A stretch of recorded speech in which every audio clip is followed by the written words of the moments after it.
Bien, bonjour et bienvenue dans le dernier lambeau de la chaîne hercynienne Sud Massif Central aux portes de la plaine languedocienne.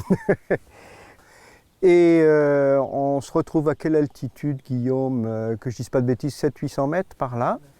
On est à peu près sous 1500 mm de pluie, comme Guillaume vous le disait tout à l'heure, dans des plantations de Douglas, mais ayez en tête que nous sommes dans un étage de hêtraies, même si dans cette parcelle ce n'est pas le cas.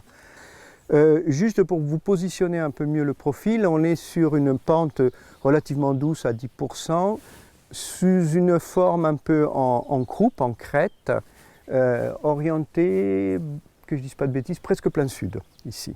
Donc nous voici sur des gneiss à œillets, voilà. Ce qui nous intéresse aujourd'hui, c'est un sol développé sur ces gneiss qui présente quelques caractéristiques importantes. Vous le devinez déjà aux teintes, aux épaisseurs, que nous sommes dans quelque chose qui contient pas mal de matière organique. Il faut que vous ayez en tête simplement qu'on va avoir trois grands volumes qui nous intéressent ici aujourd'hui. Le premier, si vous partez de la base de ce profil, il va se développer globalement jusqu'à 1,20 m, tel que vous pouvez le voir là dans notre règle. Vous avez un deuxième volume intéressant qui va être relativement peu épais, dont on reparlera un peu plus en avant, jusqu'à 1 mètre d'épaisseur, et entre 1 mètre et 50 cm, nous aurons un troisième volume qui nous intéresse, et enfin la surface du sol, dont on reparlera également en détail. Pour l'altération de ce gneiss, ayez en tête qu'ici nous n'avons pas, bien que aidés d'une grosse pelleteuse, nous n'avons pas atteint la roche saine. Cet ensemble est aussi caractérisé par une altération qui produit des sables dans les interstices de cette roche en cours d'altération. Et c'est ça qui est important ici, nous en rediscuterons par la suite, c'est que même sans trop gratter, sans prendre de loupe ni quoi que ce soit, on peut s'amuser à pister des racines très profondément dans cet horizon. Ensuite, ce qui nous frappe dans ce profil, dans ces volumes, c'est l'interface qu'il va y avoir entre un horizon S qui est situé ici, comme je disais tout à l'heure, et vraiment l'horizon fortement altéré, où on est dans un horizon intermédiaire ici, mais qui n'est pas forcément continu. Ça va dépendre du degré d'altération de cette roche.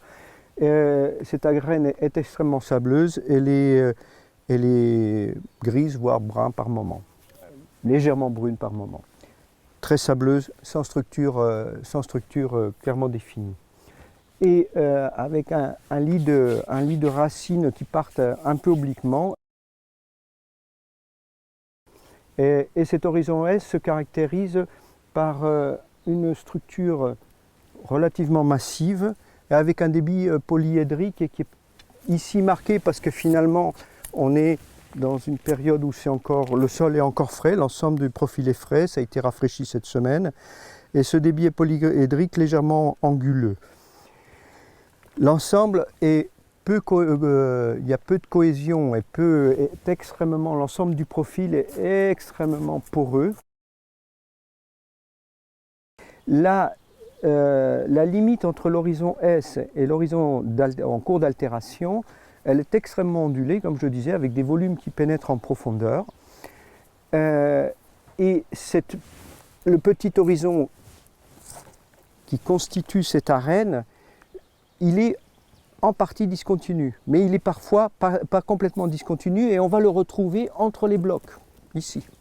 Donc vous voyez bien qu'à un moment donné, sur les discussions de réserve utile, etc., il faudra se poser la question, sans doute, de savoir comment on va prendre en compte les volumes de sol qui se situent en dessous de l'horizon S.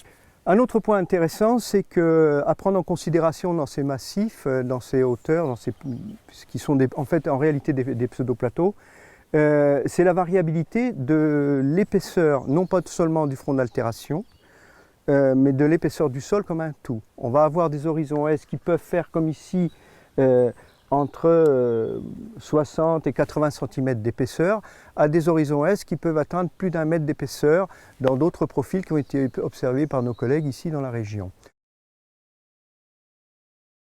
L'horizon A, quant à lui, il est très épais. Nous avons laissé ici un couteau, vous voyez, il fait une quarantaine de centimètres d'épaisseur. Sa limite est assez nette, sa limite est nette, et il est extrêmement noir.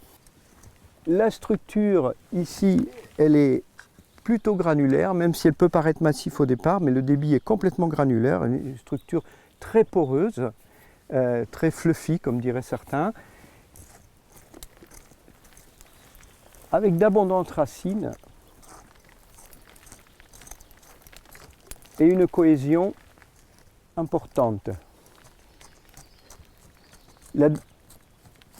La compacité, il n'y en a pas, et on est vraiment dans des sols qui sont extrêmement bien drainants, en tout cas sur le premier mètre. Après, le jeu des résidus de roche va nous régenter en quelque sorte l'ensemble du drainage.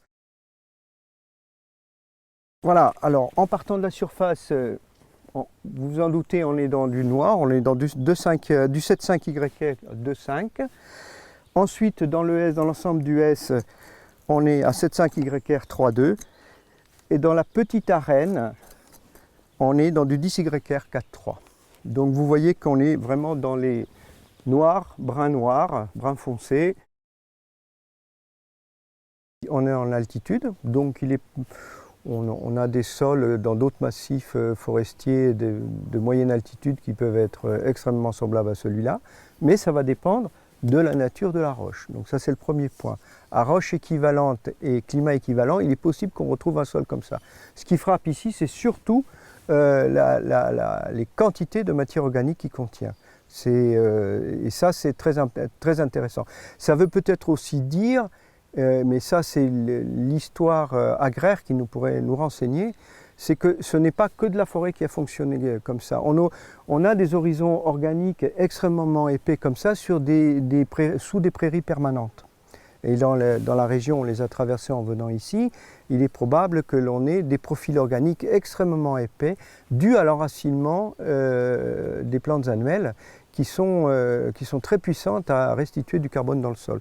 Donc là, il y a une histoire agraire à long terme, c'est-à-dire on est sur des vieux cycles de formation des horizons avec par l'occupation et les usages de l'homme. On peut très bien imaginer ici, on fait 70 ans ce type de formation pour faire du bois, et ensuite on passe pendant 50 ans à des prairies cultivées extrêmement intensives, etc. Et ça, les prairies aussi, je pense qu'on aurait observé ce type de zonation avec des épaisseurs et des richesses en matière organique aussi importantes. Oui. Ben, je pense que ce qui intéresse d'abord ce qui a dû intéresser les forestiers à l'époque quand ils l'ont planté, c'était une reprise de production rapide en bois, donc d'où le choix sans doute du Douglas, mais bien que là c'est du bois d'œuvre qu'ils font, c'est pas des allumettes. Et ce qui les a intéressés, c'est surtout la pluviosité du site. Il pleut 1500 mm et c'est ça qui est intéressant.